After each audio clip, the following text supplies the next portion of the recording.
to look for opportunities because we don't have sufficient opportunities in Kenya. And we all cannot sit in Kenya and keep on crying to each other. Those who are able to move out there and get better opportunities to improve their lives, it is the best thing to do. It is my position that the diaspora brigade is a very important component of our country's development and economic growth. In the 70s, number one foreign exchange earner for our country was coffee. In the 80s, number one foreign exchange earner was tea. In the 90s, number one foreign exchange earner was tourism. All that has been bypassed, and as we speak today, number one foreign exchange earner for our country is the remittances from the diaspora. So you good people are a very important component of our economic development. And it is my position, those of us who have some dairy cows, the cow that gives you milk, you must look after it. You don't just give it hay. You make sure it has dairy meal, it has lucerne. Nowadays, we even have mattresses so that they are able to sleep well. We have even gone a notch further. We play for them country music, Ken Rogers and Don Williams, so that they continue producing the milk. You don't shout at the cow, it will refuse to give you milk. So any serious leader, any serious government must take care of number one foreign exchange earner in our country, the diaspora brigade. So we are looking for a very serious partnership with diaspora so that we can grow our country. I know that you are feeling the weight of the high cost of living in Kenya, even as you are here, because I'm aware sufficiently that you take care of families back home. And therefore you know that the shopping you used to do with 10,000 3 years ago, now you need 30,000. So isn't it true? So in fact, forget about what people at the Treasury say about economic growth. Oh, we have 5.6% economic growth. Oh, the rate of inflation has gone down by 4%. If you want to know whether there is economic growth in Kenya or economic decline, talk to the diaspora people, they'll tell you.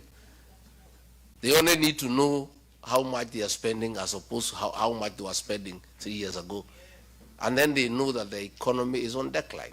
So we have a challenge as a country to get our country back on economic recovery and to restore our civil liberties. As we speak today, we are witnessing the highest level of violation of human rights ever witnessed since independence. And that is what Honorable Mother Karua and ourselves are fighting. So you know the situation back home. I don't want to speak much because we have our chief guest to speak. And I want to say we are around for a while to listen to the ground. You know, listen to the Kenyan people here, because you tell us what the Kenyans are telling you. But one thing I must request you, the fight to liberate our country and to restore our dignity is not an easy one. We seek your partnership. In your own small way, you have a voice back home. Any payslip holder, anybody who changes the life of one or two people have some influence. You have great influence back home. Talk to the people back home whom you support and tell them to join us in the struggle to liberate our country and to restore the dignity of the middle class, to restore the dignity of the payslip holder, to restore the dignity of the Kenyan people. And once you do that, you will have played a very important role in the liberation struggle that we are on, to make sure that we have a government that listens to the people, we have a government that is accountable, that is transparent, we stop theft of public resources, we stop violation of human rights, and we respect our democracy and allow people to say what they must say. Kwa hivyo mimi sitaki nipitishe kutoka hapo, niko area kwa muda na sina haraka ya kuondoka unless mnifukuze. Na vile mmenitreat tangu nifika jana, I think I should have come here a bit earlier. I should have come here a bit earlier. So tumeshukuru sana na bebetoa kutoka rehemu hayo wake nyagugu.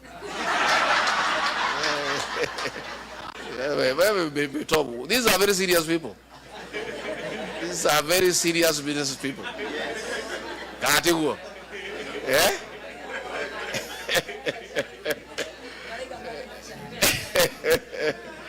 And of course, our great son Samidoh has also been around here. He's a great guy. We really love his music. And you know, the other day they were trying to coerce these musicians to go and sing for them and lie to the people of Kenya that Shah is working. And I told them, you musicians, that is not your work. Your work is to sing for us so that we can sleep well. Yeah? Your work is to entertain us when we are relaxing, trying to struggle with what Kasongo has taken us through. So there is no you can be with the Kasongo and then you are coming to sing to the same people who are frustrated by Kasongo, isn't it? And these musicians, especially those from our region, 90% of their songs, and that is why we like them, are about love and relationships. Stick to that agenda. It's a good agenda. Sindio? It's about love, courtship, broken marriages, the normal things of life. As long as our artists stick to their script to sing for us the songs that we know, then they are on the right track. But we don't need musicians to come and tell us that the roads are being constructed. We can see them or not, isn't it? Do you need a musician to tell you Shah is not working? I mean, so I think Kasongo and Soprano had gotten it wrong. You know, because they have, you know, wamejaribu kutudanganya, wameona hatusikii, wanasema watafute akina Samidoh watudanganye. So Samidoh usiangukie hiyo mtego. Kenyans are too smart to be cheated by anybody. And even musicians cannot cheat them. Wamepita hiyo kiwango. So nyinyi mtuibie mambo ya mapenzi. Na vile tutaishi pamoja, si ndio? Si ndio?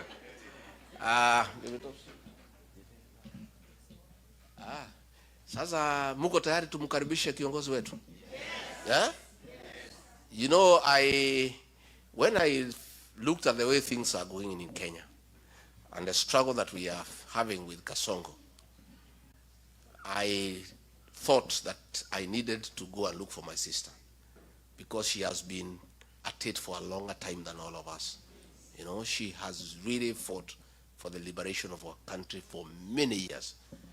And I went looking for her. I went to her house in Kirinyaga and said, my sister, have come. This battle is not easy. We need all of us to be together. And she was very, very, very receptive. She was very loving. She listened to me and said, my brother, let's walk this journey together. So when I was told she's coming here in Seattle for this dinner, I said, I cannot allow her to be alone. I said, I cannot let her to be alone. Yeah. So before I call the Honorable Mother Karowa, do you want to hear from Mama Boys? Yes. Yeah? So I know she has been here several times. She's actually the one who has dragged me here. Say they are great people in Seattle, please come and talk to them. Mungetaka aseme jambo. Yes. Pastor Dokan.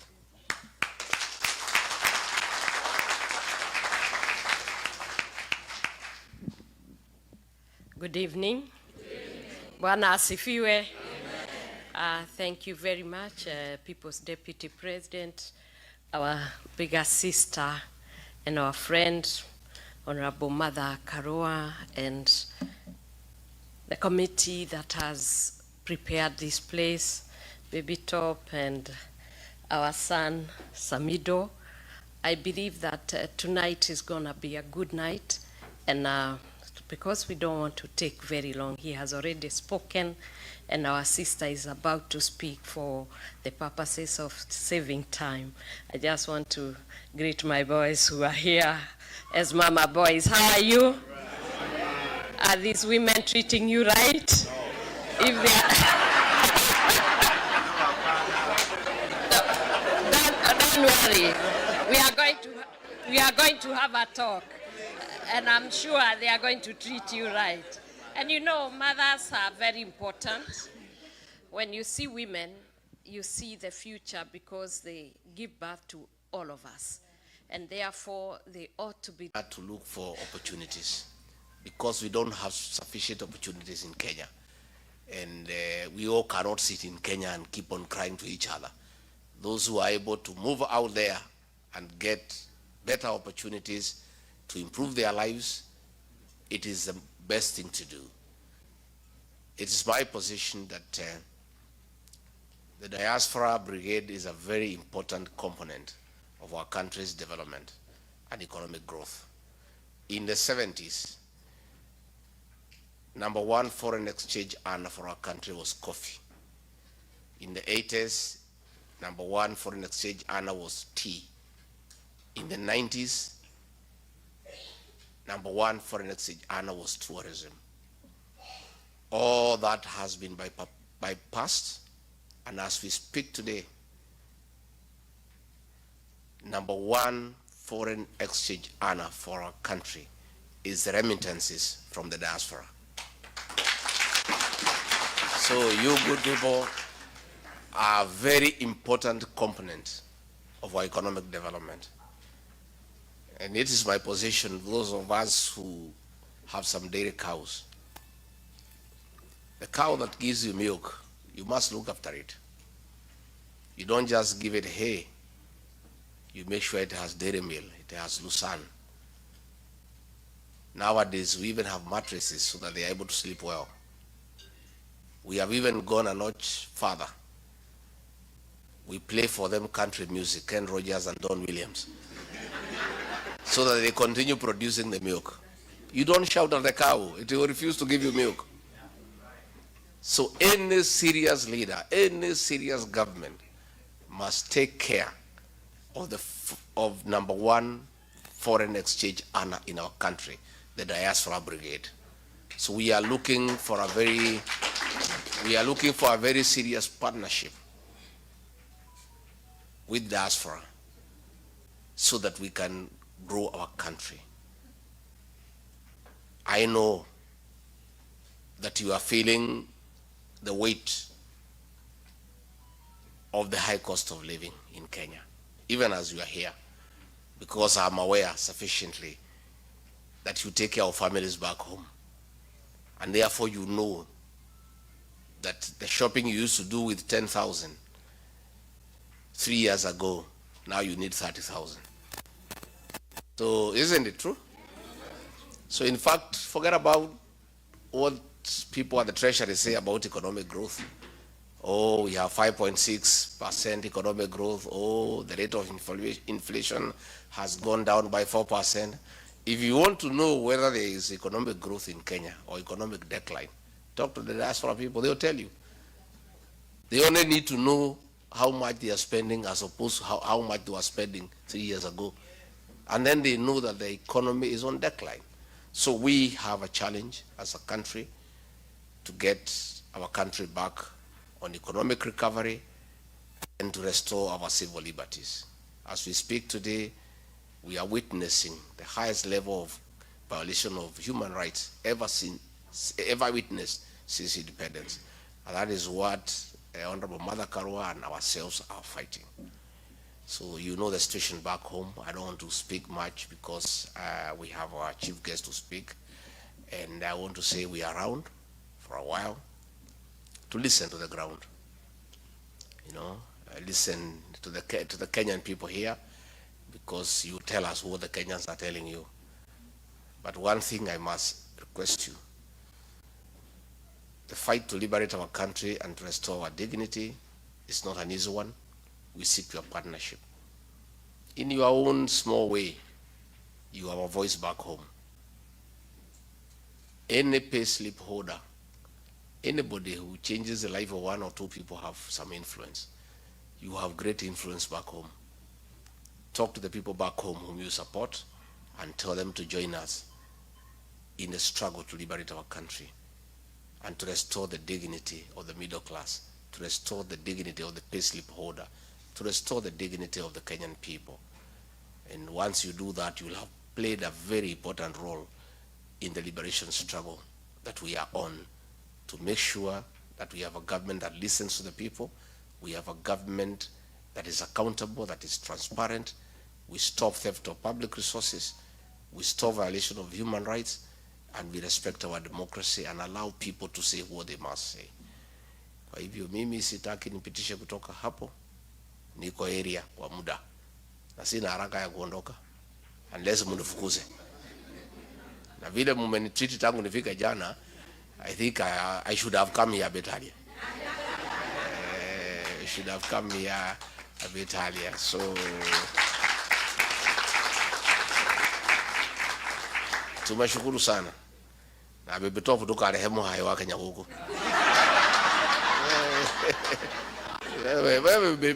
These are very serious people. These are very serious business people. Katigo. Eh?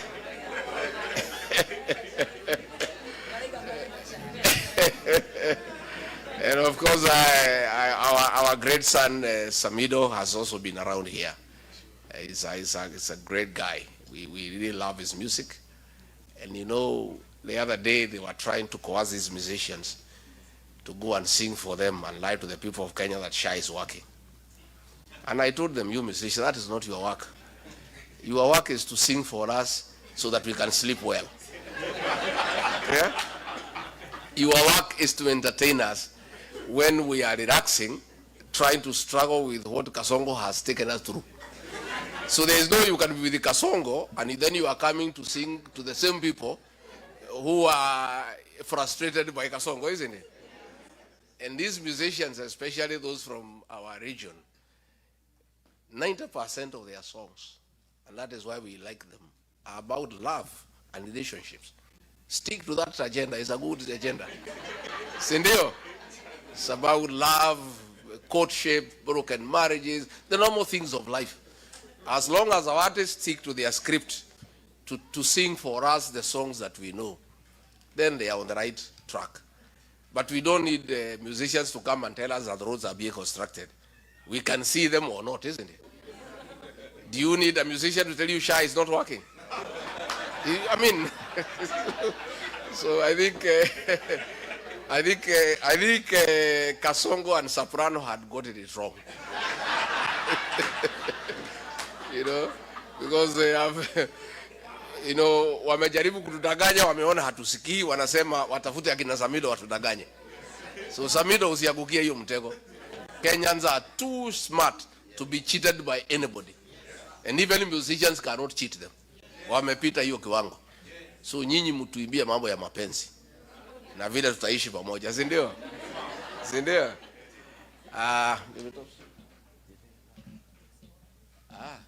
Sasa muko tayari tumkaribishe kiongozi wetu? Yeah?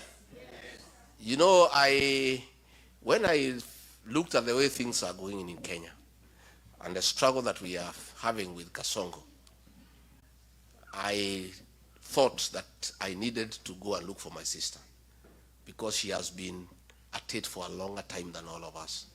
You know, she has really fought for the liberation of our country for many years. And I went looking for her. I went to her house in Kirinyaga and said, my sister, I've come. This battle is not easy. We need all of us to be together. And she was very, very, very receptive. She was very loving. She listened to me and said, my brother, let's walk this journey together. So when I was told she's coming here in Seattle for this dinner, I said, I cannot allow her to be alone. I said, I cannot let her to be alone. Yeah. So before I call the Honorable Mother Karowa, do you want to hear from Mama Boys? Yes. Yeah? So I know she has been here several times. She's actually the one who has dragged me here. Say they are great people in Seattle, please come and talk to them. Mungetaka aseme jambo? Yes. Pastor Doka.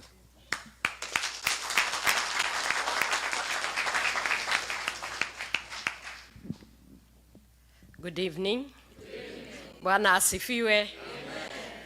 Thank you very much, People's Deputy President, our bigger sister and our friend, Honorable Mother Karua, and the committee that has prepared this place, Baby Top, and our son, Samidoh.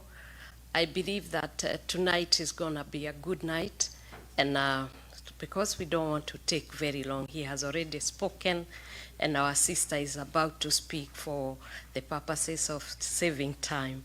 I just want to greet my boys who are here as mama boys. How are you?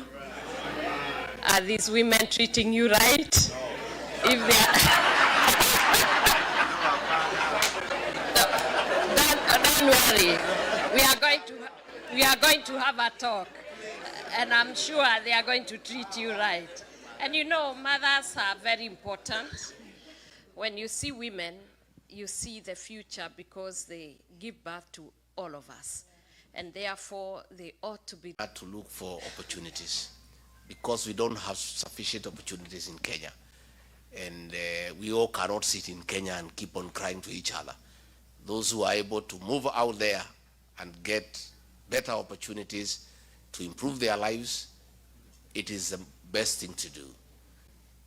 It is my position that the diaspora brigade is a very important component of our country's development and economic growth. In the 70s, number one foreign exchange earner for our country was coffee. In the 80s, number one foreign exchange earner was tea. In the 90s, number one foreign exchange earner was tourism. All that has been bypassed, and as we speak today, number one foreign exchange earner for our country is the remittances from the diaspora. So you good people are a very important component of our economic development. And it is my position, those of us who have some dairy cows, the cow that gives you milk, you must look after it. You don't just give it hay. You make sure it has dairy meal, it has lucerne.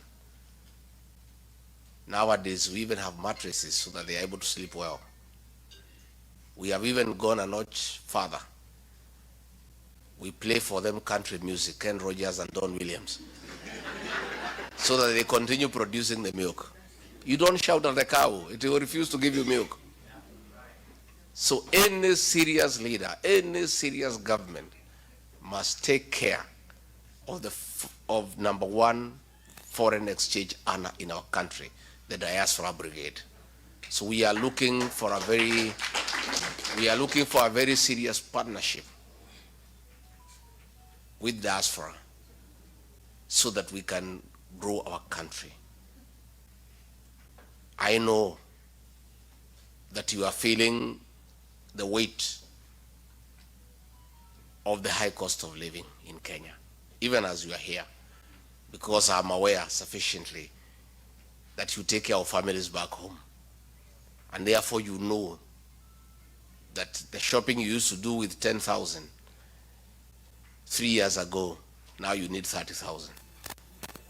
So isn't it true? So in fact, forget about what people at the Treasury say about economic growth. Oh, we have 5.6% economic growth. Oh, the rate of inflation has gone down by 4%. If you want to know whether there is economic growth in Kenya or economic decline, talk to the diaspora people, they'll tell you. They only need to know how much they are spending as opposed to how much they were spending 3 years ago. And then they know that the economy is on decline. So we have a challenge as a country to get our country back on economic recovery and to restore our civil liberties. As we speak today, we are witnessing the highest level of violation of human rights ever witnessed since independence. And that is what Honorable Mother Karua and ourselves are fighting. So you know the situation back home. I don't want to speak much because we have our chief guest to speak. And I want to say we are around for a while to listen to the ground. You know, listen to the Kenyan people here, because you tell us what the Kenyans are telling you. But one thing I must request you, the fight to liberate our country and to restore our dignity is not an easy one. We seek your partnership. In your own small way, you have a voice back home. Any payslip holder, anybody who changes the life of one or two people have some influence. You have great influence back home. Talk to the people back home whom you support and tell them to join us in the struggle to liberate our country and to restore the dignity of the middle class, to restore the dignity of the payslip holder, to restore the dignity of the Kenyan people. And once you do that, you will have played a very important role in the liberation struggle that we are on, to make sure that we have a government that listens to the people, we have a government that is accountable, that is transparent, we stop theft of public resources, we stop violation of human rights, and we respect our democracy and allow people to say what they must say. Kwa hivyo mimi sitaki nipitishe kutoka hapo, niko area kwa muda, na sina haraka ya kuondoka unless mnifukuze.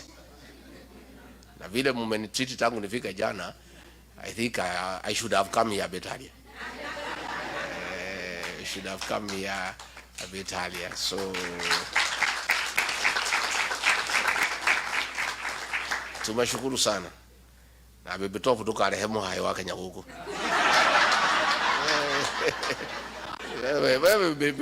These are very serious people. These are very serious business people. Kati huo. Eh?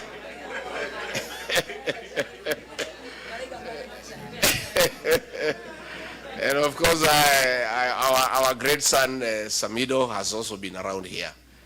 He's a great guy. We really love his music. And you know, the other day they were trying to coerce these musicians to go and sing for them and lie to the people of Kenya that Shah is working. And I told them, you musicians, that is not your work. Your work is to sing for us so that we can sleep well. Yeah? Your work is to entertain us when we are relaxing, trying to struggle with what Kasongo has taken us through.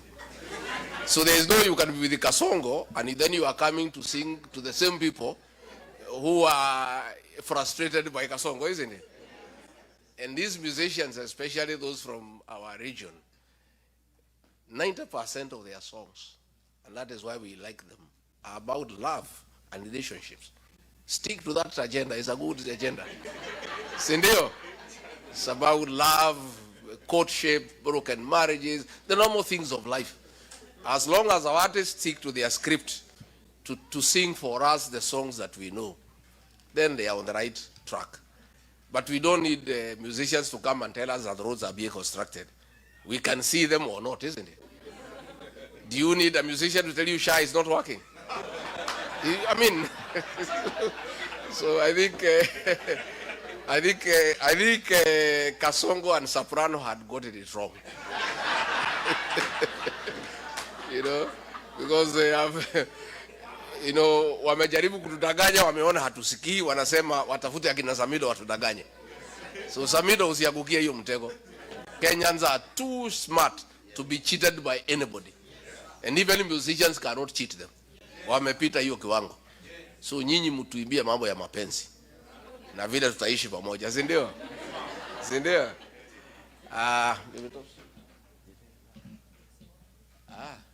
Sasa muko tayari tumkaribishe kiongozi wetu? Yeah? You know, when I looked at the way things are going in Kenya and the struggle that we are having with Kasongo, I thought that I needed to go and look for my sister because she has been at it for a longer time than all of us. You know, she has really fought for the liberation of our country for many years. And I went looking for her. I went to her house in Kirinyaga and said, my sister, I've come. This battle is not easy, we need all of us to be together. And she was very, very, very receptive. She was very loving. She listened to me and said, my brother, let's walk this journey together. So when I was told she's coming here in Seattle for this dinner, I said, I cannot allow her to be alone. I said, I cannot let her to be alone. Yeah. So before I call the Honorable Mother Karowa, do you want to hear from Mama Boys? Yes. Yeah? So I know she has been here several times. She's actually the one who has dragged me here. Say there are great people in Seattle, please come and talk to them. Mungetaka aseme jambo. Yes. Pastor Dokan.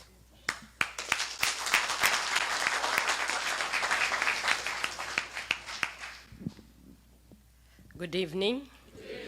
Bwana asifiwe.